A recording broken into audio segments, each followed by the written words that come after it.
네, 자, TAT급 제58회 기출문제풀이 이론 시험부터 한번 보겠습니다. 요 백데이터는 제가 요 첨부 파일을 올려놓겠고요. KB3 감독관 확인번호 합격률은 평균 정도 나왔습니다. 한 40.85. 자, 1번부터 한번 볼게요. 선생님이 질문에 대하여 바르게 대답한 학생은 자, 회계 정책이 변경에 포함되는 예를 한 가지씩 발표해 보라고 선생님이 내 학생에게 질문을 던졌습니다. 그러면 회계 정책이 변경이 뭐냐? 회사의 기업회계 기준 변경이라든가 중대한 변경의 사유가 생겼을 때 회계 정책을 바꿉니다. 대표적인 예가 재고자산 평가 방법, 선입선출법을 이동평균법으로 뭐 다른 방법으로든 그 다음에 유형자산, 자본적 지출, 수익적 지출 배운 적 있죠. 그거 투자자산 평가 방법을 원가법으로 하느냐, 뭐 지분법으로 하느냐, 야 이런 것들이 있는데 반대로 회계 추정이 변경, 정책이 변경보다는 그 중대함이 조금 덜한 것들입니다. 요걸 어떻게 구분하느냐 이제 암기하기가 좀 애매한데 여러분들 대손 추정하는 거 있죠. 대손 삼각비, 대손 충당금 설정하는 거. 거기서 추정률, 감가상각 자산이 내용연수와 잔존가치를 변경하는 거. 주로 대손삼각비하고 뭐예요? 감가상각비 방법이 아닌 그 퍼센트라든가 물론 여기 방법도 있고 하여튼 대손삼각비와 감가상각비에 대한 내용이 주를 이루고 있다는 거. 그리고 정책 변경은 재고자산 평가라든가 이런 것들. 자, 그러면 학생들 질문을 가서 보면 자, 이거 확대해서 볼까요? 자, 그러면 자, 이 중에서 재고자산이 진부화 여부에 대한 판단과 평가가 회계정책이다. 진부화라고 하는 건 뭐냐면 좀 시대 뒤뜰에 유행이 지난 거. 예를 들어서 의류 같은 경우. 자, 이러한 경우 진부화 여부에 대한 판단과 평가를 회계정책이다? 아닙니다, 이거는. 자, 진부화 여부까지는 해당 없고 재고자산이 평가 방법을 변경하는 건 아까 회계정책의 변경 맞습니다. 평가 방법을 바꾸는 거 저가법이냐 무슨 법이냐 하는 거는 여기에 되는데 자, 근데 우발부채의 추정은 회계정책이 변경 아닙니다. 말 그대로 추정이라는 단어도 들어갔죠. 회계 추정이 변경. 감가상각, 대손상각, 내용연수 뭐 그다음에 퍼센트 변경하는 거 이러한 것들은 전부 다 회계 추정이 변경에 해당합니다. 그래서 정답은 재고자산 평가 방법 이야기한 태연이 정답이 되겠죠. 자, 그 다음 계산 문제가 나왔습니다. 다음은 주식회사 항공이 매출채권 대손과 관련된 자료이다. 이를 토대로 매출채권 기말 잔액을 계산하면 얼마인가? 자, 8월 20일 거래처 파산으로 외상매출금 6만 원이 대손 확정되다. 여기 대손충당금 계정을 보면 8월 20일 외상매출금 6만 원 차변이 기록됐죠. 대손충당금은 홈그라운드가 대변이죠. 전기 2월에 10만 원, 작년 결산 시에 10만 원 대손충당금을 설정했던 겁니다.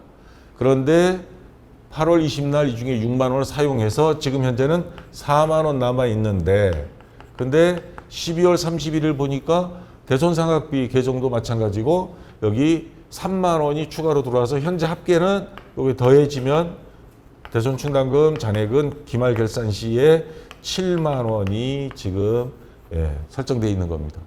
자, 그런데 매출채권 잔액에 대하여 1%의 대손을 추정하다. 그러면 여기서 구할 거는 매출채권 잔액이죠. 그러면 매출채권 잔액이 얼마길래 요게 1% 곱하기 한 개. 자, 이 X에 곱하기 1% 0.01 한 게 요 7만 원이다 이 말입니다. 그리고 반대로 7만 원 나누기 0.01 하면 곱하기 100이죠. 자, 그러면 700만 원이 매출채권입니다. 거꾸로 해보세요. 700만 원에 곱하기 0.01 1% 하면 7만 원 나오죠. 자, 그래서 매출채권 잔액은 700만 원이다. 4번이 정답이 되겠죠. 자, 또 재고자산에 대한 계산 문제입니다.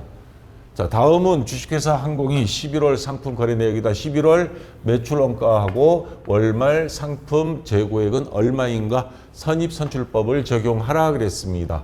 그러면 1월 1일 기초 100개 있었어요. 12일 날 다시 100개 들어왔습니다. 근데 제가 빨간 라인 표시해 놨는데 20일 날 매출했습니다. 120개. 선입선출법이니까 요거 먼저 팔고 여기서 20개를 팔겠죠. 그러면 80개가 남아요. 자, 80개 곱하기 단가 170원. 이거 계산하면 얼마가 나와요? 자, 제가 미리 한번 계산해 봤습니다. 13,600원이 나옵니다. 자, 그리고 또 25일날 50개 들어왔어요. 그래서 곱하기 160원 한 게 요겁니다. 8,000원. 그러면 현재 남아있는 거 13,600원, 8,000원 더하면 이게 기말 상품 재고액이 되겠죠? 예, 21,600원. 600원이 자, 기말 또는 월말 재고액이 됩니다. 자, 그러면 답은 이미 나와버렸네요. 이거 하나밖에 없으니까. 자, 매출원가까지 계산해 봅시다. 매출원가는 기초 재고액, 기초 얼마예요? 요거 15,000원 더하기 자, 단기 순매입액, 매입액 3개입니다. 100, 요거 17,000원, 아, 2개죠. 요거 2개 하면 얼마예요? 23,000원. 마이너스 기말 재고액, 요거죠. 21,600원. 21,600원. 자, 이렇게 하면 매출원가는 나옵니다. 얼마요? 18,400원. 자, 그래서 자, 정답은 확실하게 2번이 정답이 되겠죠. 자, 됐고요. 그 다음 4번 문제. 자, 퇴직급여 충당 부채에 대한 문제가 나왔습니다. 여러분들이 이 개념 원리를 이해하고 있어야 돼요. 다음 자료를 토대로 퇴직급여 충당 부채 기말 잔액을 계산하면 얼마인가? 퇴직급여 충당 부채는 우리 회사 직원들 전체가 퇴직을 한다고 가정했을 때 결산 시에 항상 적립을 해놔야 될 돈입니다. 자, 그래서 여기 보면 1월 1일 날 600만 원이 퇴직급여 충당 부채가 별도의 통장으로 딱 적립이 돼 있었습니다. 그리고 200만 원이 빠져나갔어요. 4월 5일 날 직원이 몇 명 그만둔 모양이에요. 그러면 200만 원 빼면 현재 400만 원 남아 있습니다. 자, 그런데 결산정리상 12월 31일 날 퇴직급여 이건 비용이 발생. 퇴직한 걸로 미리 가상을 해서 회사 돈 벌었을 때 이익이 있을 때 해놔야죠. 그리고 요거는 퇴직금을 바로 준 게 아니고 충당부채에 또 적립을 해놓은 겁니다. 그래서 2개 더하면 얼마예요? 900만 원이죠. 현재 기말 잔액은 900만 원. 4번이 정답이 되겠죠.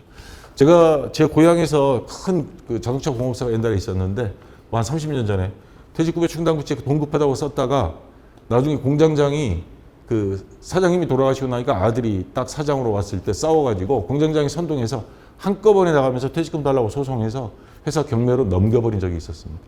그러니까 회사는 항상 이거 하고, 그리고 요즘은 회사에 적립 안 하죠. 금융기관에 우리 DC형, DB형 해가지고 확정급여형, 확정기여형으로 외부에 적립을 해놓으니까 회사가 망해도 요즘은 찾아갈 수 있습니다. 자, 900만 원이 정답이고요. 자, 그다음 5번 문제. 자, 요 결산에 대한 이해를 하고 있나 하는 문제입니다. 잔액 시산표 수정 전이라고 됐습니다. 자, 요거는 뭐예요? 결산 정리 사항을 아직 적용을 안 한 겁니다. 다음은 주식회사 항공이 2022년 12월 31일 수정 전 잔액 시산표 중 손익계산서 관련 계정 내역과 결산 정리 사항을 나타낸 자료이다. 결산 정리 사항을 반영하여 2022년 법인세 차감 전 순이익은 얼마인가? 자, 시산표는 자산, 부채, 자본, 수익, 비용 다 하는데 여기서는 손익계산서 항목만 해놨습니다. 매출부터 이자 비용까지. 요거 다 한번 더 해보세요. 차변하고 대변. 그러면 요거 9,700만 원이죠. 요 수익만 다 더한 거 뭐예요? 요 총수익이잖아요. 총수익. 그 다음에 요거는 다 더하면 비용 다. 총비용이죠. 총비용이 다 더하면 8,700만 원입니다. 자, 그러면 이걸로 봤을 때는 자, 총수익에서 총비용 빼면 수익이 많죠. 그러면 1,000만 원이 법인세 차감 전 순이익입니다. 그리고 나서 결산정리사항 들어간 겁니다. 자, 결산정리사항 들어갔어요. 자, 임차료. 여기에 보면 임차료가 1,000만 원 있죠. 2022년 1월 1일에 2년치를 선급 먼저 준 겁니다. 그러면 2022년 1월 1일에 2년치 줬는데 지금 2022년 12월 31일 결산하고 있어요. 그러면 이 중에서 절반 500만 원은 내년도 거예요. 원래 비용으로 들어가면 안 되고 내년도 비용으로 가야 됩니다. 그러면 임차료에서 500만 원을 뺄 겁니다. 그럼 비용이 500만 원 줄어들면 요 법인세 차감자 순이익은 이익은 늘어나죠. 비용이 감소하니까. 그러면 여기에 자 임차료 내년도 거 빼버리니까 500만 원 일단 증가하고요. 그 다음 2022년 12월 31일 현재 미수이자 우리가 받아야 되는데 나중에 받기로 한 것 같아요. 그런데 올해 이자가 낮다. 그러면 이자 수익으로 수익이 발생으로 적어야 됩니다. 그러면 수익 발생 추가 500만 원. 그럼 1000만 원이 불어나요. 총 법인세 차감전 순이익은 그래서 2000만 원이 되겠죠. 그래서 정답은 4번이 되겠습니다. 자, 그 다음 자 6번 문제입니다. 자, 이것도 감가상각비를 조금 꼬아놨습니다. 다음은 주식회사 항공이 기계장치 처분 관련 자료이다. 이를 토대로 2022년도에 계산한 감가상각비를 계산하면 얼마인가? 자, 2022년 1월 1일 장부 금액은 250만 원이었는데 중간에 6개월 있다가 이걸 처분한 것 같아요. 근데 얼마에 처분했냐면 200만 원에 처분했습니다. 자, 현금을 받았고 처분 손실이 20만 원 발생했대요.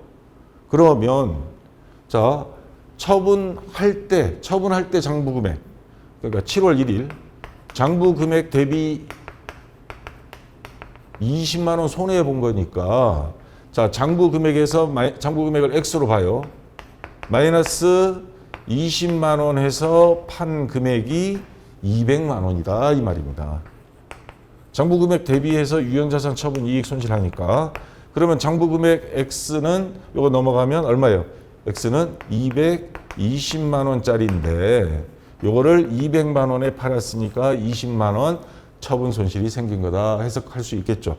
그러면 7월 1일 장부 금액이 220, 1월 1일 장부 금액은 250, 빼면 220, 빼면 6개월 사이에 감가상각비가 있었던 거죠. 장부 금액이 줄어든 거죠. 자, 얼마? 30만 원.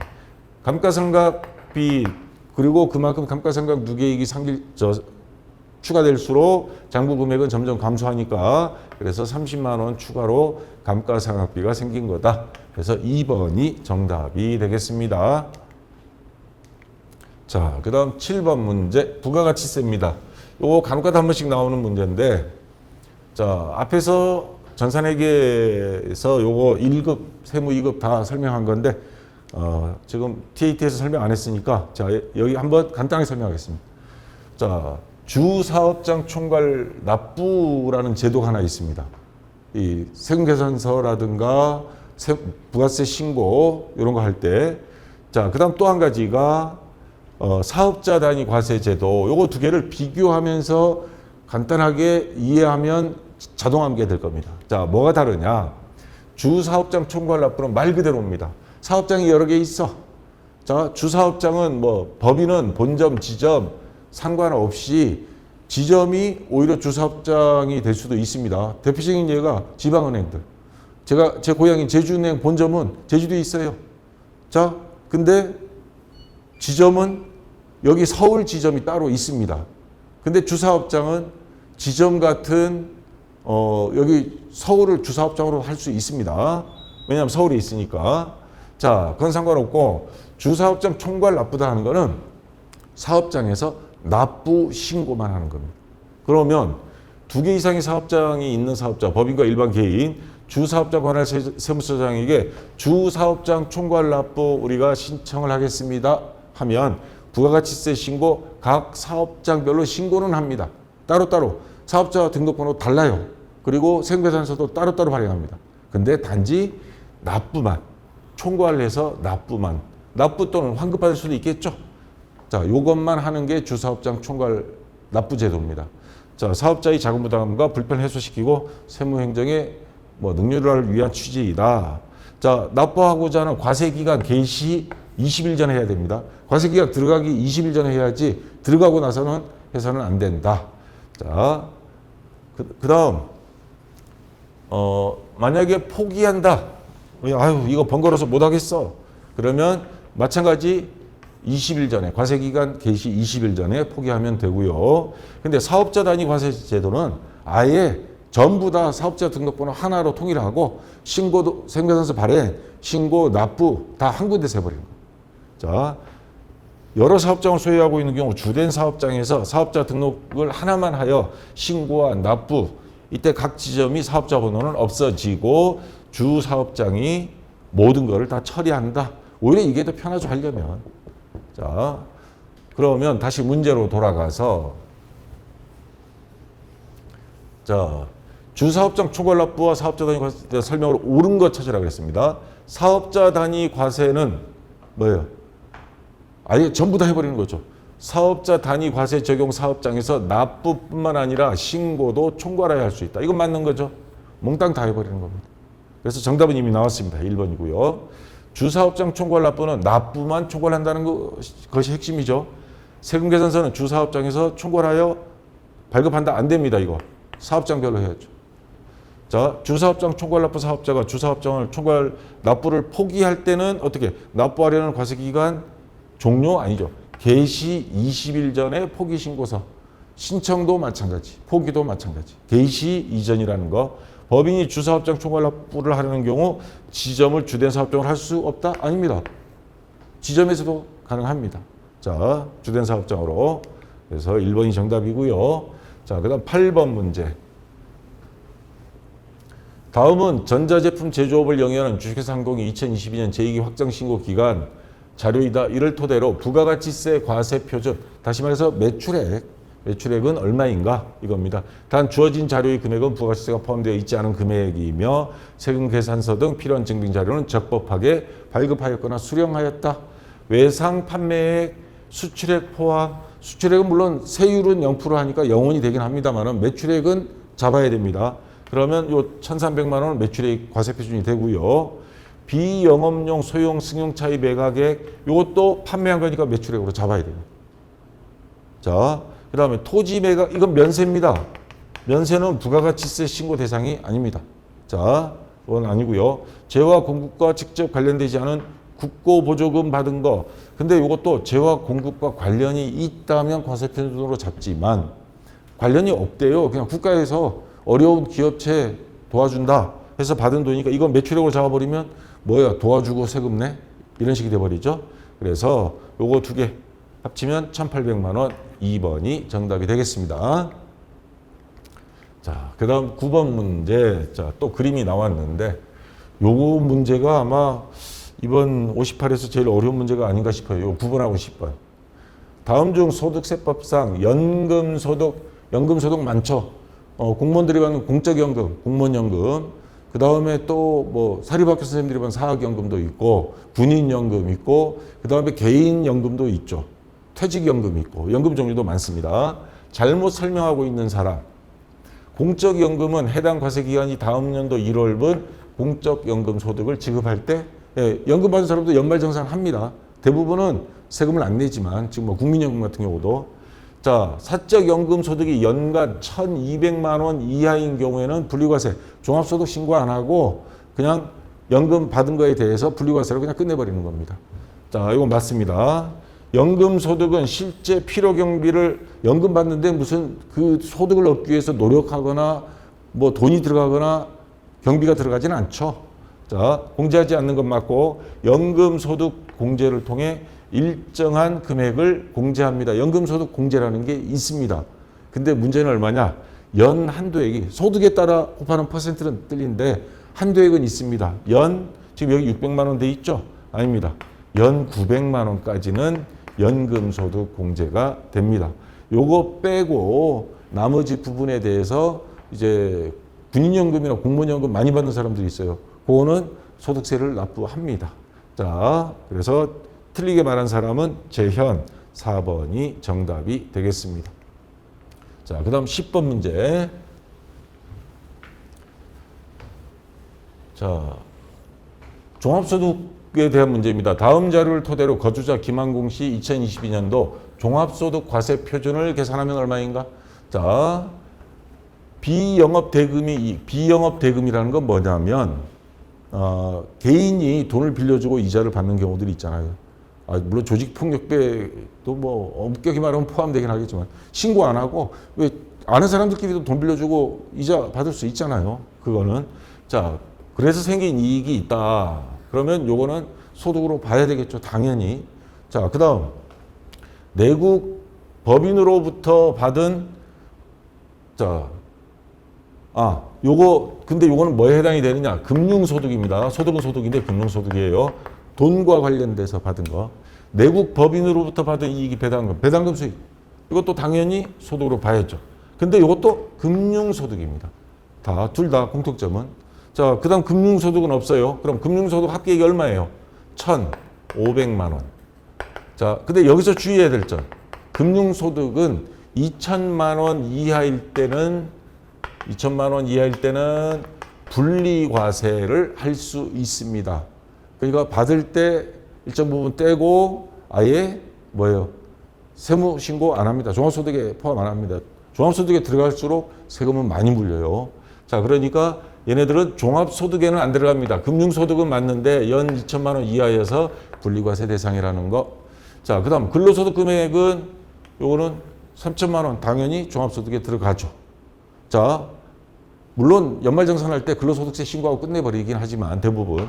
자, 사업소득은 그건 의무적으로 금액에 상관없이 무조건 종합소득이고요. 근데 사업소득은 없고, 자, 종합소득 공제액이 있습니다. 지금 현재 종합소득 금액은 3천만 원인데, 자, 종합소득 금액과 과세 표준은 달라요. 과세 표준이다 하는 거는 거기서 이제 공제할 거 공제하고 그리고 나서 세율을 곱하기 직전 기준금액을 과세 표준이라고 합니다. 자, 공제할 게 있어요. 우리 연말정산할 때 총 금액에다가 뭐 수당 다 더하고 그 다음에 뭐를 뺍니까? 인적공제도 빼고 뭐도 빼고 의료비 세액공제 빼고 신용카드 다 빼죠. 그리고 마지막에 나온 게 과세 표준입니다. 거기다 세율을 곱합니다. 소득에 따라서 연봉 3억 되는 사람들은 최대 40몇 프로 세금을 내요. 자, 그러면 요거를 빼줘야 됩니다. 3천만 원에서 빼면 얼마? 1,000만 원이 과세 표준이 됩니다. 이거에 세율을 곱해야 되겠죠. 그러면 납부할 세액이 나오는 거죠. 자, 그러면 여기서 말하는 종합소득이 얼마냐 하면 요거고요. 과세 표준까지 들어가면 요 공제액 뺀 1,000만 원이 정답이 되는 겁니다. 그래서 1번이 정답이 되겠습니다. 9번, 10번이 제일 좀 까다로웠던 문제 같습니다. 자, 여기까지 해서 이론 10문제 끝났고요. 지금 박쌤 전산의 카페에서 보시는 분은 상관없고, 네, 유튜브에 이렇게 말하는데 유튜브에 계속 질문 올리시는 분들이 있는데, 요거 가능하면 제가 거기까지 커버를 못 합니다. 그러니까 네이버에 들어와서 간단한 가입 절차 하면 등업이니 뭐니 뭐 등업해 주세요 이런 거 없습니다. 여기 있는 데이터들 질문 답변 한 3, 40만 개 검색창에 검색하면 공부하다 막힌 거 알 수 있고, 그리고 다른 분들이 답변도 많이 해주고요.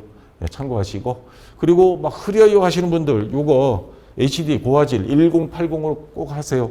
요게 4K로 찍은 거니까 요걸 하면 화질이 깨끗하게 보일 겁니다.